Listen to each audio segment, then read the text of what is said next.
Paris, l'affaire est classée, les journaux n'en parlent plus, le traître est loin, enfermé et oublié. Mais à Paris, justement, dans les bureaux du contre-espionnage français, quelque chose est en train de se produire. Un officier, le lieutenant-colonel Picard, vient de découvrir un document. Un document adressé à un certain commandant Esterhazy. Et ce document ressemble étrangement au bordereau qui a fait condamner Dreyfus. Il compare les écritures, elles se ressemblent drôlement. Alors il se met à enquêter discrètement. Et lentement, il comprend. L'affaire Dreyfus n'est pas terminée. Elle commence à peine. Capitaine Alfred Dreyfus, vous êtes en état d'arrestation pour haute trahison. Vous n'êtes plus digne de porter les armes. Je le jure devant Dieu, je n'ai jamais trahi ma patrie. C'est cette force.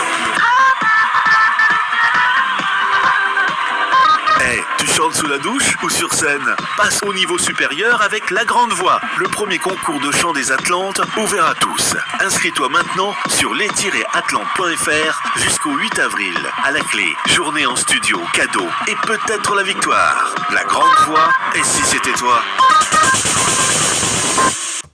Envie de changer de voiture? Faites confiance à Gibervas Automobile Nantes, leader de la vente de véhicules reconditionnés dans le Grand Ouest. Nos équipes vous accompagnent dans votre projet d'achat. Avec plus de 2000 occasions toutes marques, vous êtes sûr de trouver le véhicule qui vous ressemble. Et parce que la qualité n'est pas une option, chaque véhicule passe par un reconditionnement strict avec 195 points de contrôle. Gibervas Automobile, le choix, le prix, la qualité. Retrouvez-nous dès maintenant, 7 rue Henri Farman à Vigneux de Bretagne.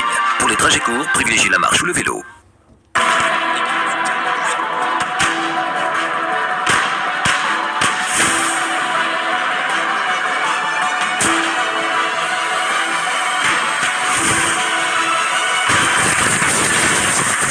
Allez, on sort du récit maintenant et on décortique. Parce que pour comprendre comment on en arrive à condamner de cette façon un innocent, il faut revenir sur les mécanismes, sur ce qui fait qu'à l'automne 1894, l'état-major français est convaincu de tenir un traître.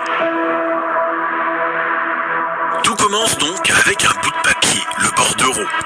En septembre 1894, le contre-espionnage français récupère donc un document dans la corbeille de l'attaché militaire allemand à Paris. Comment? Eh bien, grâce à une femme de ménage qui travaille à l'ambassade d'Allemagne et qui est en réalité un agent français. Elle vide les corbeilles, récupère les papiers déchirés et les transmet au service de renseignement français. Le document en question est une lettre manuscrite non signée, déchirée en 6 morceaux.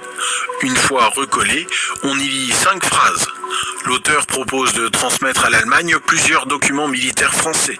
Une note sur le frein hydraulique du canon de 120, des renseignements sur les troupes de couverture, une note sur Madagascar, le projet de manuel de tir de l'artillerie de campagne et un plan directeur d'un ouvrage fortifié. Effectivement, ça relève de la trahison. Parce que ces documents touchent à des domaines sensibles. Artillerie, fortification, déploiement des troupes. Si cette liste est réelle, il y a bien un espion français qui communique avec l'Allemagne.